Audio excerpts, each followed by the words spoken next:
একটা মানুষ প্রমাণ দিতে ব্যস্ত, এমন কোনো টপিক আমি সামাজিক মাধ্যমে বলবো না যেটা আমাকেই বারবার প্রশ্নবিদ্ধ করবে।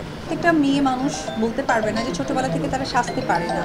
আমি একটা কথা বলি ভাইয়া আপনাদের উদ্দেশ্যে, যে কথায় প্রশ্নবিদ্ধ হয় বারবার, এবং অনেক সময় সোশ্যাল মিডিয়াতে দেখি যে প্রশ্নবিদ্ধটা এই কারণে হয় যে একটা মানুষ প্রমাণ দিতে ব্যস্ত, কিন্তু যে প্রমাণের আশায় আপনারাও সকলে আছেন সেই প্রমাণটা স্কিপ করে যায়। তো তাহলে এমন কোনো কথা আমি আপনাদের সমাজ মাধ্যমে বলে বিতর্ক সৃষ্টি করব না যে বারবার আমাকেই সেখানে আপনারা তীর ছুঁড়ে দেবেন।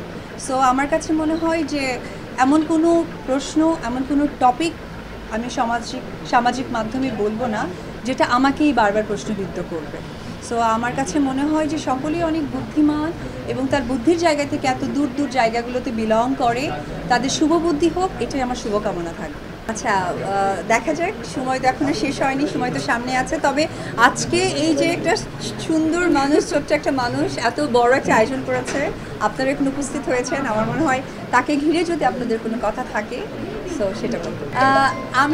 আমি সবসময় নারীদেরকে সাপোর্ট করি, আর এই যে নারীরা এগিয়ে যাচ্ছে, বিশেষ করে আজকে এই যে পার্লার সেক্টরের যে বিজনেসটা, এটা কিন্তু এখন নারীদের, আমার কাছে মনে হয় যে প্রত্যেকটা মেয়ে মানুষ বলতে পারবে না যে ছোটোবেলা থেকে তারা সাজতে পারে না।